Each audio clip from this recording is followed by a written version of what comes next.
What if you discovered that your decisions, your beliefs, your preferences, your deepest convictions were not entirely your own? What if the very fabric of human interaction was woven with invisible threads, pulling you toward compliance, persuasion, and influence without your conscious awareness? This is not the realm of science fiction or conspiracy. It is the reality we navigate daily, governed by psychological forces so deeply embedded in human behavior that even the most rational among us fall prey to them. For centuries, those in power, kings, merchants, politicians, and marketers, have exploited these hidden mechanisms to control outcomes, manipulate decisions, and shape societies. Some have done so with deliberate intent, while others have simply stumbled upon these psychological levers and used them to their advantage. But it was not until the groundbreaking work of psychologist Robert Cialdini that these principles were systematically uncovered, studied, and revealed to the world. In his seminal book, Influence: The Psychology of Persuasion, Cialdini distilled decades of research into 6 core principles, later expanded to 8, that govern human compliance. These principles are so potent that they often feel like weapons, capable of bending the will of individuals and masses alike. What makes these psychological tactics so dangerous and so fascinating is that they work every time on everyone. They are not mere suggestions or clever tricks. They are deeply ingrained in the way our minds process information and respond to social cues. From the moment we wake to the moment we sleep, we are bombarded with messages designed to trigger these responses, shaping our choices in ways we rarely recognize. Whether it's the subtle nudge of a salesperson, the persuasive power of social proof on social media, or the coercive influence of authority figures, we are constantly being guided, sometimes gently, sometimes forcefully, toward decisions we believe we have made freely. But what if we could see these forces for what they are? What if we could understand the mechanics behind persuasion, not just to resist manipulation, but to wield these insights with wisdom and integrity? This is the journey we are about to embark on, a deep exploration of the 8 psychological tricks that should be illegal but work every time. These are not theoretical musings. They are real, tested, and proven principles that have shaped history, commerce, and human relationships. And as we delve into each one, we will not only uncover their power, but also learn how to recognize, resist, and ethically apply them in our own lives. Imagine this. You walk into a store and before you can ask a question, a salesperson hands you a free sample, a small bite of something sweet, something indulgent. You accept it, take a bite, and suddenly you feel an inexplicable urge to buy something. It's not just guilt or obligation. It's something deeper, something wired into your very nature. Why does a simple act of giving, even something as trivial as a free sample, create an almost automatic response of giving back? The answer lies in one of the most powerful psychological principles ever uncovered: reciprocity. This principle is so deeply embedded in human behavior that it transcends cultures, time periods, and even species. At its core, reciprocity is the unspoken rule that when someone gives us something, whether it's a gift, a favor, or even just a smile, we feel an internal pressure to return the gesture. It is the glue that holds social relationships together, ensuring cooperation and mutual benefit. But when harnessed strategically, it becomes an almost unstoppable force of influence. Consider a historical example that illustrates the sheer potency of this principle. During World War I, in the brutal trenches of the Western Front, an unexpected phenomenon occurred. Soldiers on opposing sides, enemies locked in a deadly conflict, began exchanging small gestures of goodwill. In one famous instance, German troops sent over bottles of beer to the British lines on Christmas Eve. The British reciprocated with cigarettes. Over time, these small exchanges led to a fragile, unofficial truce. Soldiers stopped firing at each other during mealtimes, shared food, and even played soccer in no man's land. It was a moment of humanity in the midst of war, but it was also a textbook demonstration of reciprocity. Once one side gave something, the other felt compelled to return the favor. This same mechanism is at play in everyday life, often in ways we barely notice. Businesses use it relentlessly. Free trials, sample products, complimentary consultations, because they know that once someone receives something, they are far more likely to give something in return. A study conducted by psychologist Dennis Regan demonstrated this clearly. Participants were placed in a room with a Confederate who either did nothing or gave them a bottle of Coca-Cola. Later, the Confederate asked them to buy raffle tickets. Those who had received the soda bought twice as many tickets as those who hadn't.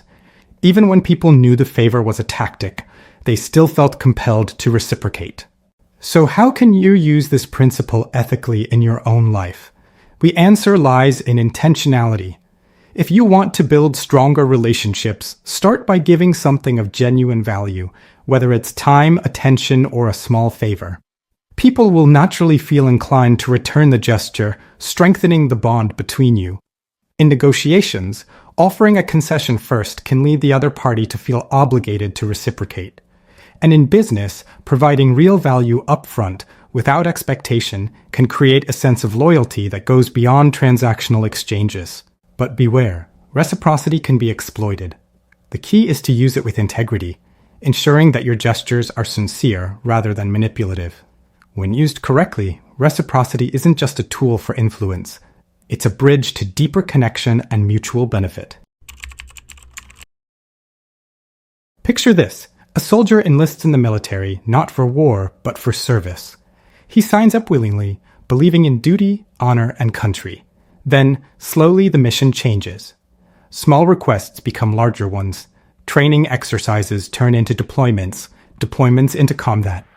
At each step he complies, not because he is forced, but because he is already committed to the path. He tells himself, I made my choice, and I must see it through. This is the essence of commitment and consistency, one of the most insidious yet powerful psychological forces at play. The human mind hates inconsistency. We crave internal alignment between our beliefs, our identities, and our actions. When we make a choice, even a small one, it sets in motion a psychological inertia that pulls us toward behaviors that reinforce that choice. This is why once someone commits to a belief, a decision, or a course of action, they are far more likely to follow through, even when it leads to unintended consequences. This principle is not just a tool of influence, it is a fundamental driver of human behavior. A striking historical example of commitment and consistency in action comes from the Vietnam War. In 1965, the United States faced a dilemma. Public support for the war was waning, yet withdrawal seemed unthinkable. How did the government justify escalating the conflict despite growing opposition? They relied on a psychological trap known as the sunk cost fallacy, a direct consequence of commitment and consistency. Officials argued that since American lives had already been lost, it would be dishonorable to abandon the mission. The logic was flawed, but emotionally compelling. Because the country had already invested so much, it felt obligated to continue, even as the war became increasingly unwinnable. This same pattern plays out in everyday life, often in subtle and insidious ways. Consider the power of small commitments. A study by social psychologist Jonathan Friedman demonstrated this clearly. Researchers approached homeowners and asked them to place a small sign in their window promoting safe driving. Most agreed. 2 weeks later, they returned and asked the same homeowners to install a much larger, more intrusive sign. Surprisingly, a significantly higher number of those who had previously agreed to the small request now accepted the larger one. Why? Because once they had committed to the idea of supporting safe driving, even in a minor way, they felt compelled to remain consistent with that identity. So how can you harness this principle in your own life? Start with small, meaningful commitments. Want to build a new habit? Make a tiny, manageable promise to yourself. Just 5 minutes of exercise, 1 page of reading. Once you follow through, your brain will push you to maintain consistency, making it easier to commit to larger actions. In negotiations, get the other party to agree to a small, seemingly insignificant point first. Once they say yes, they will be more likely to continue agreeing to bigger requests. In relationships, encourage loved ones to make small promises, then watch how their desire for consistency strengthens their long-term commitment. But beware, commitment and consistency can also trap you in harmful patterns. Once you invest time, money, or emotion into something, it becomes harder to walk away, even when it no longer serves you. The key is to be mindful of the commitments you make. Ask yourself, am I following through because this is truly the right path? Or am I just afraid of appearing inconsistent? Imagine walking into a restaurant. One is bustling with activity, laughter, clinking glasses, a line forming at the entrance.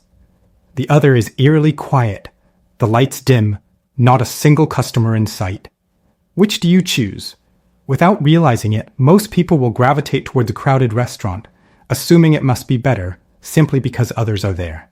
This is the power of social proof, the psychological tendency to look to the actions and choices of others when deciding what to do ourselves. Social proof is not just a modern phenomenon, it is a survival mechanism deeply embedded in human evolution. Long ago, when early humans encountered an unfamiliar situation, should we eat this plant? Should we cross this river? They looked to others in their tribe for guidance. If the group moved in one direction, it was often safer to follow. Today, its instinct remains, though its applications have shifted dramatically. We no longer rely on tribal consensus for survival, but we still unconsciously defer to the crowd when making decisions, especially in ambiguous situations. A fascinating historical example of social proof in action comes from the infamous stock market crash of 1929. As financial panic gripped the United States, investors began selling their shares in droves.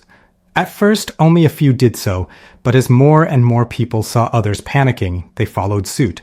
The result was a cascading effect. What started as a cautious retreat turned into an all-out stampede. No one wanted to be the last person holding worthless stock, so they rushed to sell before it was too late. The irony? Many of the companies being sold were still fundamentally sound, but no one wanted to be the odd one out. The sheer force of collective action dictated the outcome, regardless of individual reasoning. This same dynamic plays out in our daily lives, often in ways we barely notice. Consider the power of online reviews. A product with 5-star ratings and hundreds of positive testimonials is far more likely to be purchased than an identical product with no reviews, even if the quality is the same. Why? Because we assume that if others have chosen it, it must be the right choice. Social media amplifies this effect even further. A post with thousands of likes or shares feels more credible, more valuable, simply because of its popularity. Even fashion trends, political movements, and viral challenges thrive on this principle. Once enough people engage, others feel compelled to follow. So how can you use social proof to your advantage? The key is to leverage it ethically and strategically. If you're trying to persuade someone, provide evidence of what others have done. Testimonials, case studies, and real-life success stories carry immense weight because they tap into our innate desire to conform. In business, displaying customer reviews, follower counts, or user statistics can significantly boost trust and conversions. In personal relationships, knowing that others have gone through similar experiences can make difficult decisions feel less isolating. But be cautious, social proof can be misleading. Just because many people believe something doesn't mean it's true. The challenge is to recognize when you're following the crowd out of genuine conviction versus blind conformity. The next time you find yourself making a decision based on what others are doing, ask yourself, would I still make this choice if no one else were watching? Have you ever found yourself agreeing with someone simply because you liked them? Perhaps it was a friend who convinced you to try a new restaurant, a colleague who persuaded you to support a project, or a salesperson who made you feel at ease before closing the deal. You may have believed you were making an independent choice, but in reality, you were under the influence of a powerful psychological lever, liking. At its core, liking is one of the most intuitive yet underestimated forces of persuasion. We are far more likely to say yes to people we find attractive, familiar, or similar to ourselves. This is not just a matter of preference, it is a deeply ingrained cognitive bias that shapes our decisions in ways we rarely recognize. From ancient philosophers to modern marketers, those who understand this principle have wielded it to great effect. Consider a striking example from the world of sales, the Tupperware party. In the 1950s, Tupperware revolutionized the way consumer goods were sold, not through flashy advertisements or high-pressure retail tactics, but through the simple power of social connection. Women hosted parties where they invited friends, neighbors, and acquaintances to view and purchase products. The genius of this model lay in the psychological environment it created. Guests were not being sold to by strangers. They were engaging with someone they knew and trusted. The host, often a friend or someone within their social circle, created an atmosphere of familiarity and warmth. As a result, guests felt more comfortable making purchases, not just because they liked the products, but because they liked the person selling them. This principle extends beyond sales. In politics, candidates who are perceived as likable often gain an edge over opponents with superior policies or experience. In negotiations, a friendly demeanor can break deadlocks and foster cooperation. Even in legal settings, juries are more likely to favor defendants they find personally appealing, regardless of the strength of the evidence. The reason is simple. When we like someone, we are more open to their influence. We interpret their actions more favorably. We are more willing to give them the benefit of the doubt, and we are more likely to comply with their requests. But why does liking hold such sway over our decisions? One explanation lies in mirror neurons, the brain cells responsible for empathy and social bonding. When we interact with someone we like, our brains release dopamine and oxytocin, chemicals associated with pleasure and trust. This neurological response creates a sense of comfort and safety, making us more receptive to persuasion. Additionally, similarity plays a crucial role. Studies show that people are more easily influenced by those who share their interests, background, or even mannerisms. This is why skilled communicators subtly mirror the speech patterns, body language, and values of their audience. They create an illusion of familiarity, making their message more palatable. So how can you use the principle of liking to your advantage? Start by building genuine rapport. People respond to sincerity, so focus on finding common ground, showing appreciation, and demonstrating authenticity. Use storytelling to create emotional connections. People remember how you made them feel more than the details of what you said. In professional settings, invest in relationships before making requests. The stronger the connection, the greater the influence. And remember, while charisma helps, it is not the only path. Kindness, empathy, and active listening can be just as powerful in making others feel seen and valued. Yet, as with all psychological principles, liking can be manipulated. Salespeople, politicians, and even con artists often use charm and flattery to disarm their targets. The key is to remain aware of how your emotions influence your decisions. The next time you find yourself saying yes to someone you like, ask yourself, would I still agree if this person were a stranger? Imagine walking into a room and seeing a man in a crisp suit, standing confidently behind a podium. He speaks with certainty, gestures with precision, and presents data with an air of expertise. Without knowing anything else about him, you are more likely to believe what he says. Why? Because of authority, one of the most potent psychological triggers of influence. From childhood, we are conditioned to obey those in positions of power. Parents, teachers, doctors, and leaders. We assume that authority figures possess knowledge, wisdom, or legitimacy that we do not, making us more inclined to follow their guidance, often without question. This principle has been demonstrated time and again, most notably in the infamous Milgram experiment. In the 1960s, psychologist Stanley Milgram sought to understand the extent to which people would obey authority, even when it conflicted with their conscience. Participants were told they were part of a study on learning and memory, and were instructed by a researcher in a lab coat to administer electric shocks to another individual, actually an actor, every time they answered a question incorrectly. As the shocks increased in intensity, the actor cried out in pain, begged to stop, and eventually fell silent. Despite this, a shocking percentage of participants continued delivering shocks simply because the authority figure in the lab coat told them to keep going. The results were chilling. Even ordinary people with no history of cruelty were willing to inflict harm when instructed by someone they perceived as an authority. The implications of this experiment extend far beyond the laboratory. Throughout history, authority has been used to justify everything from religious decrees to political propaganda. Consider the rise of dictators. How many have gained power not through brute force alone, but through the perception of authority? Adolf Hitler, for instance, meticulously crafted an image of strength, intelligence, and destiny. His speeches were carefully orchestrated, his uniform meticulously designed, his presence commanding. People followed him not just out of fear, but because they believed he was the rightful leader, the voice of a nation in crisis. The same dynamic played out during the Inquisition, when the Catholic Church wielded immense authority to dictate morality, punish dissent, and shape the beliefs of entire populations. But authority is not always wielded for destruction. It can also be a force for good. Doctors, scientists, and educators use their expertise to guide decisions, improve lives, and advance knowledge. When someone in a white coat recommends a treatment, we trust them because they have spent years studying medicine. When a financial advisor presents a strategy, we listen because they have specialized knowledge in managing wealth.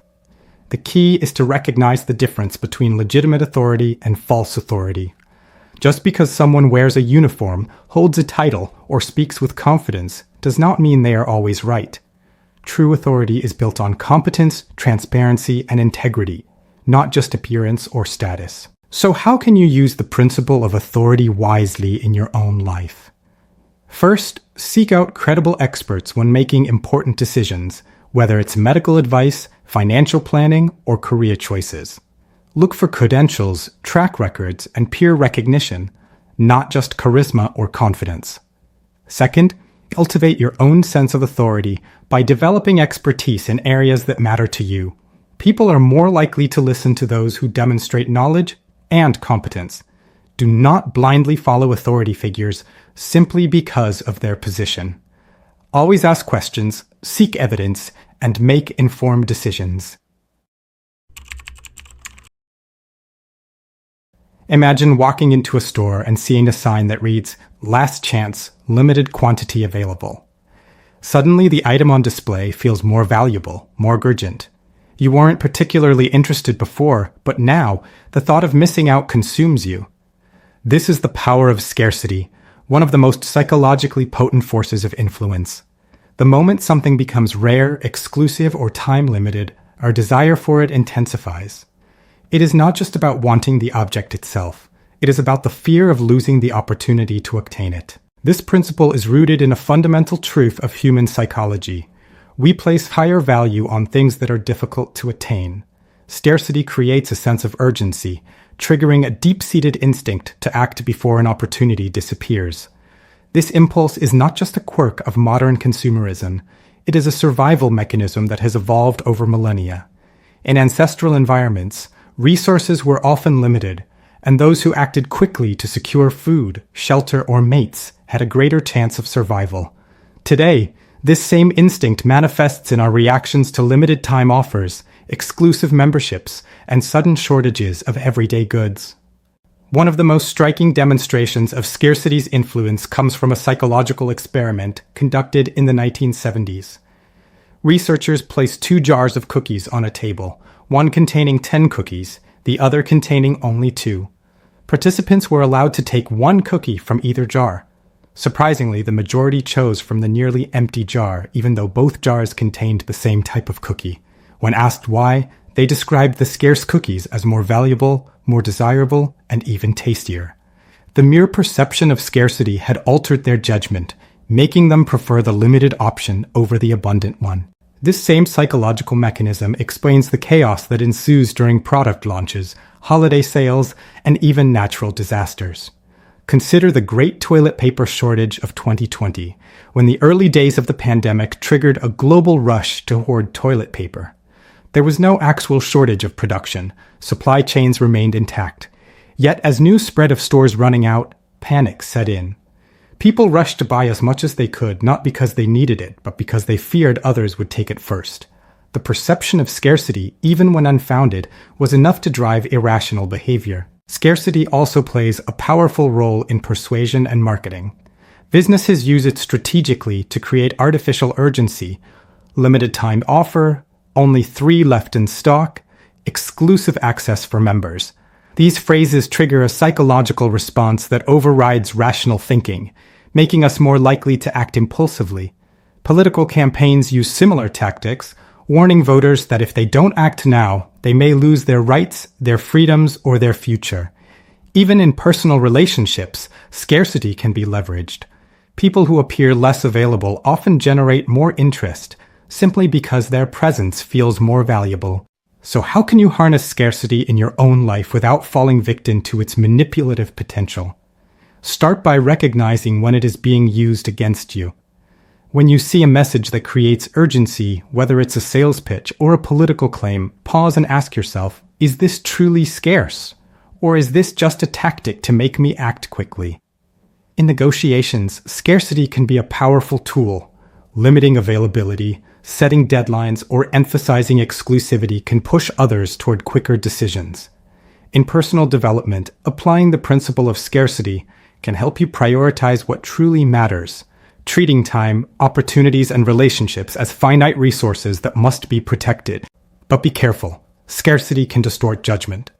A fear of missing out can lead to poor decisions, impulsive purchases, and unnecessary stress. The key is to use scarcity strategically, not reactively. Understand when it is being used to influence you, and when you can use it to your advantage. Have you ever noticed how much easier it is to say yes to someone when you feel a sense of shared identity?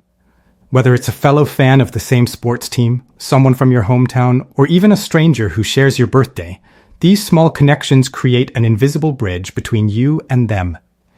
This is the power of unity, the psychological principle that people are more likely to comply with requests from those they perceive as part of their own group, family, or community.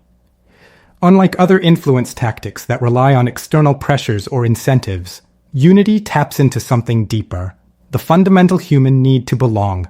To understand the force of unity, consider a historical example from the chaos of World War II. In 1944, American paratrooper George Watt found himself captured behind enemy lines. As he was interrogated by German officers, he overheard one of them speak English fluently. Desperate, Watt took a gamble. He responded in Yiddish, a language he knew was spoken by many Jewish Americans. The officer, stunned, hesitated. Then, in a whisper, he replied in Yiddish as well. In that single moment, the dynamic changed. The officer, who had been prepared to extract information through force, suddenly saw Watt not as an enemy, but as someone connected through heritage. He helped Watt escape, risking his own life in the process. This was not just an act of kindness, it was a demonstration of unity. When people see themselves in others, the barriers of conflict and obligation dissolve, replaced by a sense of shared fate. Unity is not just a wartime phenomenon. It is a force that shapes everyday interactions. Studies show that people are more likely to help, trust, and comply with those they perceive as similar to themselves. In one experiment, researchers found that job applicants who shared a birthday with the interviewer were significantly more likely to be hired. In another, charity fundraisers who mentioned that they had a child with a similar illness to the donor received more contributions. These small markers of shared experience create a subconscious sense of connection, making people more inclined to say yes. This principle is also evident in the power of language. When someone says, "We're in this together," or "I know exactly how you feel," they are invoking unity. Politicians use this tactic masterfully, framing policies as efforts for the good of the people, our community, our country, our future. In business, companies emphasize that they are run by customers for customers, reinforcing a sense of shared mission. Even in personal relationships, statements like "I've been through the same thing" can transform a conversation from distant to deeply personal. So how can you use unity in your own life? Start by identifying shared experiences, values, or identities with the people you interact with. If you're trying to persuade someone, emphasize common ground, whether it's a shared background, a mutual challenge, or even a simple similarity like attending the same school. In negotiations, frame solutions as benefiting both parties equally, reinforcing the idea that you are working toward a common goal. In leadership, foster a sense of unity within teams by highlighting shared missions and collective achievements. But remember, unity is not just a tool for persuasion. It is also a reminder of our shared humanity. When we recognize the connections that bind us, we become more empathetic, more cooperative, and more willing to support one another. The next time you find yourself in a situation where influence is needed, ask yourself, how can I show that we are on the same team? Have you ever walked into a store intending to buy one thing, only to leave with something far more expensive than you planned? Perhaps you went in looking for a new pair of shoes, but after seeing an extravagant pair priced at $500, the $150 pair suddenly seemed reasonable. Or maybe you were considering a modest vacation package, only to be shown a luxury option first, making the mid-tier choice appear like a bargain. This is the power of contrast, a psychological principle so subtle yet so effective that it can completely reshape our perception of value without us ever realizing it. Contrast operates on a simple but profound truth. The way we judge something is rarely absolute. Instead, we evaluate things in comparison to what we have just seen or experienced. This is why a lukewarm bath feels freezing after stepping out of a hot one, or why a $100 dinner seems extravagant after a week of eating cheat meals. Our brains are wired to make relative judgments, and when this tendency is exploited strategically, it can dramatically alter our decisions. One of the most illustrative examples of contrast in action comes from the world of car sales. Imagine walking into a dealership determined to buy a mid-range sedan. The salesperson greets you warmly, then insists you should test drive the top-of-the-line model first. After experiencing the luxurious features, the leather seats, the advanced infotainment system, the smooth ride, you return to the more modest version. Suddenly, the base model feels stripped down, lacking, and less appealing. Even though you never intended to buy the premium car, the contrast makes the standard one seem less valuable by comparison. And so you end up spending more than you initially planned, convinced that the upgrade was necessary. This tactic is not limited to car dealerships. Retailers use contrast in nearly every aspect of their pricing strategies. Clothing stores often display an outrageously expensive item next to a moderately priced one, making the latter appear like a steal. Restaurants list a $100 steak next to a $60 fish dish, knowing that diners will be more likely to choose the latter not because it's necessarily better, but because it looks like the more reasonable option in contrast. Even in salary negotiations, employers often start with a low offer, knowing that any subsequent increase will feel like a win, even if it's still below market value. Historically, contrast has been used to manipulate perceptions of justice and fairness. In ancient Rome, tax collectors often presented citizens with an inflated initial demand before offering a reasonable compromise, making the final amount seem like a fair deal when in reality it was still excessive. In modern politics, leaders frame policy debates by introducing extreme proposals first, making moderate alternatives appear more palatable by comparison. The principle remains the same. By controlling the frame of reference, you control the perception of value. So how can you use contrast to your advantage in everyday life? When negotiating, start with an exaggerated position, either a higher asking price or a lower offer, so that any compromise feels like a mutual victory. In presentations or arguments, present the worst-case scenario first, making your preferred solution seem like the obvious choice. When trying to sell an idea, highlight the negative alternative to make your proposal appear more favorable. And when making purchases, remind yourself that the bargain you're seeing may only look good in contrast to something else. You must always evaluate value on its own merits. But be wary. Contrast can distort reality. The next time you find yourself drawn to a decision because it seems like the best option, ask yourself, what am I comparing this to? If you remove the alternative, does it still make sense? Understanding contrast allows you to see beyond illusions and make choices based on true value. As we reach the final principle in this exploration of psychological influence, it is fitting that we return to one of the most powerful forces of all, commitment and consistency. While we have already examined this principle in depth, its significance cannot be overstated. It is the foundation upon which all other principles rest, the invisible thread that connects reciprocity, social proof, authority, and scarcity into a seamless web of persuasion. Understanding its full scope allows us to grasp not only how influence operates, but also how we can wield it with intention and integrity. At its core, commitment and consistency is about identity. Once we make a choice, whether consciously or unconsciously, we are psychologically driven to align our future actions with that decision. This is why a single signature on a petition can lead to greater political engagement, why a small pledge to exercise can evolve into a lifelong fitness routine, and why a seemingly minor agreement in a negotiation can shift the entire trajectory of a conversation. The human mind resists contradiction. Once we commit, we feel an almost gravitational pull toward reinforcing that commitment. Consider the story of Nikolai Stepalov, a Soviet dissident who in the 1970s found himself imprisoned in a labor camp. Despite the brutal conditions, he refused to renounce his beliefs. When interrogated, he was given a simple choice: sign a statement denouncing his views, and he would be released. He refused. His captors then tried a different approach, asking him to write just a few sentences acknowledging the state's perspective. He still refused. Finally, they offered him a seemingly harmless request: write a short paragraph stating that he understood the official position. He agreed. In that moment, a small concession had been made. Days later, he was asked to expand on that paragraph. Weeks later, he was pressured to sign a full confession. What had begun as a minor acknowledgement had led to a complete reversal.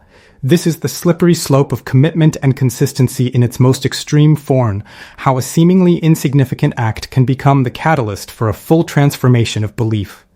But this principle is not inherently malevolent. In fact, when used ethically, commitment and consistency can be a force for personal growth and positive change. It is the reason why therapists encourage patients to set small, achievable goals, because once a person commits to even the smallest step, they are more likely to follow through on larger ones. It is why successful organizations focus on building a strong company culture, because when employees identify with a shared mission, they are more likely to align their actions with it. And it is why the most effective leaders do not simply issue orders, but instead foster a sense of ownership and responsibility in their followers. So, how can you apply this principle in your own life? Begin by setting small, meaningful commitments that align with your long-term goals. Want to improve your health? Commit to a single 5-minute stretch each morning. Want to build better relationships? Make a daily promise to actively listen to someone you care about. Want to succeed professionally? Start by dedicating just 10 minutes a day to skill development. The key is to create momentum. Once you commit, your mind will naturally seek to maintain consistency, reinforcing the behavior until it becomes second nature. But beware of the dangers of blind consistency. Just because you have committed to something does not mean you must continue indefinitely. The most intelligent and self-aware individuals know when to reassess, when to pivot, and when to walk away. The goal is not rigid adherence to past decisions, but rather a conscious alignment of your actions with your evolving values. As we conclude this journey through the 8 psychological tricks that should be illegal but work every time, remember this: influence is not inherently good or evil. It is a tool, a force that can be wielded for manipulation or for empowerment, for control or for connection. The difference lies in your awareness, your intention, and your ethical compass. Armed with this knowledge, you are no longer a passive participant in the game of influence. You are a player with insight, strategy, and the power to shape your own destiny. Thank you for engaging with this exploration. If you found these principles illuminating, consider sharing them with others. Knowledge of influence is not just a personal advantage, it is a collective responsibility.